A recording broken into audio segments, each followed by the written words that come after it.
Welcome back, everybody. Today, I'm going to teach you how to rename tracks in DaVinci Resolve.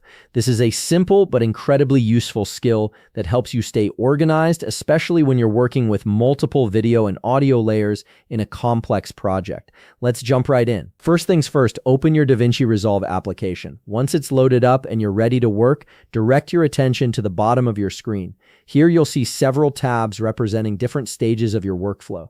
Click on the one labeled Edit. This is where you'll spend most of your time cutting and arranging clips, and it's also where we'll be renaming our tracks today.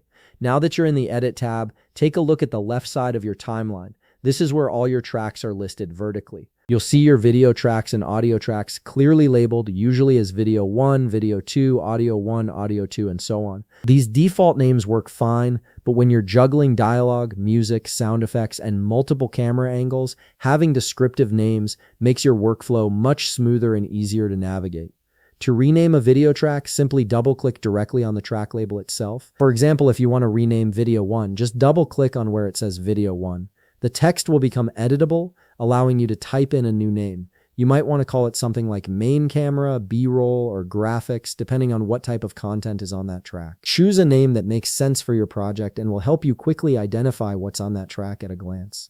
The exact same process applies to your audio tracks. If you want to rename an audio track, double-click on the track label, such as Audio 1. Once it becomes editable, type in a more descriptive name. For instance, you could rename it to Dialogue, Music, Sound Effects, or Voiceover. This way, when you're mixing audio or looking for a specific element, you won't have to guess which generic track number contains what you need. And that's it. You've successfully renamed your tracks in DaVinci Resolve. This small organizational step can save you a lot of time and confusion, especially as your projects grow more complex.